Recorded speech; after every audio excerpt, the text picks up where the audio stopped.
আচ্ছা, তুমি কি মানুষ? তুমি মানুষ হয়ে এই জঙ্গলে একা একা কি করতেছ? আরে হ্যাঁ, আমি মানুষই তো। কেন, আপনার কি দেখে মনে হয় না যে আমি মানুষ? আপনার কি মনে হয় ওটাই বলো। আরে তুমি জানো না এই জঙ্গল অনেক ভয়ঙ্কর। তুমি একা একা এই জঙ্গলে বেশিক্ষণ বসে থেকো না, বাড়ি চলে যাও। হ্যাঁ, আমার ক্ষতি হোক, আমি এটাই চাই। আরে আজকাল মানুষের কোনো উপকারই করতে নাই। আমি দেখলাম একা বসে আছো, তাই জিজ্ঞেস করলাম এখানে একা একা বসে কি করতেছো, এটা কি আমার অপরাধ? হ্যাঁ, আর এটাতে যদি আমার কোনো অপরাধ হয়ে থাকে তাহলে তুমি এখানে বসেই থাকো। জানো, তুমি আর সৎ মায়ের অত্যাচার বা জুলুম আর সহ্য করতে পারতেছি না। আমার বাবাও আমাকে আর দেখতে পারে না, আগের মতো ভালোবাসে না। জীবজন্তু বা বাঘ শিয়াল কিছু আসে কিনা যাতে আমাকে খেয়ে ফেলে। আরে কি অদ্ভুত রে বাবা, মানুষ বাঁচার জন্য কত কিছুই না করে, আরে মরার জন্য পাগল হয়ে গেছে। মাথা কি ঠিক আছে তোমার? আরে আমার মাথার মতো ঠিকই আছে, তোমার মাথা ঠিক নেই। তুমি বলো এইখানে জীবজন্তু কোথায় আছে, আমি ওর কাছে যাব। এই জঙ্গলে কি কোনো বাঘ থাকে ওটা বলো, তাহলে আমি ওই বাঘ বা সিংহর কাছে গিয়ে আমার জীবনটা দিয়ে দিতে চাই। আচ্ছা তুমি বলো তো, তোমার কিসের এত কষ্ট যে তুমি তোমার জীবনটাই দিয়ে দিতে চাও?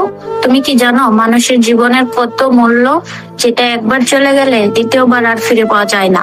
আরে নিজে একটা মেয়ে হয়ে জঙ্গলের এসে পড়েছে, আবার আমাকে অনেক হেল্প করতে এসেছে। তোমার হেল্প আমার লাগবে না। যাও, তুমি তোমার বাড়ি যাও, হয়তো তোমার আম্মু তোমার আব্বু খুঁজতেছে। যাও মেয়ে, বাড়ি যাও। আরে বোকা ছেলে, আমি মানুষ না, আমি হলাম একজন পরী। তুমি তো জানো না আমি এই পরিরাজ্যের রাজকন্যা। আমি এখানে যেটা বলবো সেটাই করে দেখাতে পারবো। আরে যাক যাক যাক বাবা, তোমাকে কোনো কিছু করতে হবে না। আমি অনেক খুশি তোমার হেল্পের জন্য। আচ্ছা আচ্ছা, ঠিক আছে ঠিক আছে, তুমি সবচেয়ে বেশি কি দেখে ভয় পাও সেটা আমাকে বলো, আমি ওই জীবজন্তুর কাছে তোমাকে নিয়ে যাব। তারপর তোমাকে আর এই গহীন জঙ্গলে একা একা বসে থাকতে হবে না, সোজা তুমি উপরে চলে যাবা। আরে আমি ছোট্টবেলায় শুনে এসেছি জিন পরি ভূত আর ওরা নাকি ঘাড় মটকাতে পারে, তাহলে আপনি তো চাইলে আমার ঘাড় মটকাতে পারেন। চাইলেই আমি করতে পারি, কিন্তু আমি তোমার বেলায় এটা করতে পারবো না। তুমি যে মানুষ, তোমার সাথে এসব করা ঠিক হবে না। আচ্ছা তুমি এখানে একটু দাঁড়াও, আমি দেখছি তোমার জন্য আমি কি করতে পারি। ওরে বাপরে বাপ, এটা কি? এটা তো মনে হয় একটি ভাগ। আজকে মনে হয় আমার জীবনটাই শেষ। আরে কি হলো? এতক্ষণ তো আপনি হিংস্র প্রাণী খুঁজতেছিলেন। আরে বাপ, পালাবো না? যা হিংস্র ভাগ দেখে তো আমার গাও শিউরে উঠলো।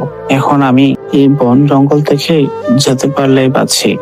তাহলে এই বাঘটাকে দেখে দৌড়ে পালাচ্ছেন কেন? আচ্ছা বুঝলাম তোমার কথাটা, কিন্তু এখন আমি কি করব ওটা বলো। আমার ফ্যামিলি বা আমার আব্বু আম্মু আমাকে এখন পছন্দ করে না।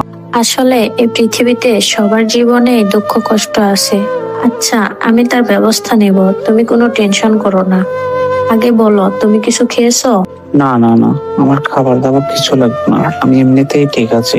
আরে তুমি ভয় পাচ্ছ কেন? আমার কাছে তুমি নির্ভয়ে বলতে পারো, তুমি কি কিছু খাবা?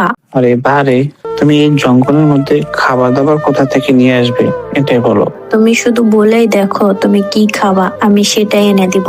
আরে আপনি যা খুশি হয়ে দিবেন তাই আমি খাবো। আচ্ছা ঠিক আছে, আমি এনে দিচ্ছি। তুমি খাওয়ার পর তোমার বাড়িতে তোমায় পৌঁছে দিব। তুমি এটা নিয়ে কোনো টেনশন করো না। আচ্ছা, এই খাবারটা এত সুস্বাদু, এটা কে পাক করেছে? এটা পরিরাজ্যের খাবার। এটা আমার মা আমার জন্য বানিয়েছিল। এটা আমি তোমার জন্য নিয়ে এসেছি। কেন?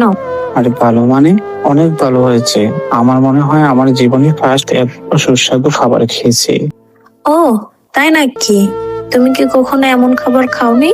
খেয়েছি যখন আমার আম্মু বেঁচে থাকতো, তখন অনেক আমি ছোট ছিলাম। আমার আম্মু অনেক সুন্দর সুন্দর খাবার তৈরি করে আমাকে খাওয়াতো, অনেক সুস্বাদু ছিল, তখন খেয়েছি। আচ্ছা তোমার আম্মু কিভাবে মারা গেছেন? আরে আমার আম্মু আমার জন্য একদিন শপিং মল করতে গিয়েছিল। তারপর ওই শপিং মলে আমি নাকি ছোট থাকতে রোটে চলে গিয়েছিলাম। তারপর আমার আম্মু আমাকে বাসা থেকে নিজেই গাড়ির তলে চাপা পড়ে মরে গেছে। আহারে, তুমি তোমার আম্মুর জন্য এত টেনশন করো না। আর শুধু এটাই বলবো, তুমি তোমার আম্মুর জন্য উপরওয়ালার কাছে দোয়া করো। আচ্ছা তোমার নাম কি, ওটা তো জানা হলো না। আমার নাম হলো জেসমিন, আমি পরিরাজ্যের রাজকন্যা জেসমিন। আচ্ছা আমার নামটা তো জানলে, তোমার নামটা কি বলা যাবে? হ্যাঁ, আমার নাম আয়ান, এটা তুমি বলতে পারো। আমার মা আমার নামটা রেখেছে। আরে বাহ, মাশাআল্লাহ, তোমার নামটা তো অনেক সুন্দর, আয়ান। আচ্ছা, অনেক গল্প করা হলো, এবার চলো তোমাকে তোমার বাড়ি পৌঁছে দিয়ে আসি।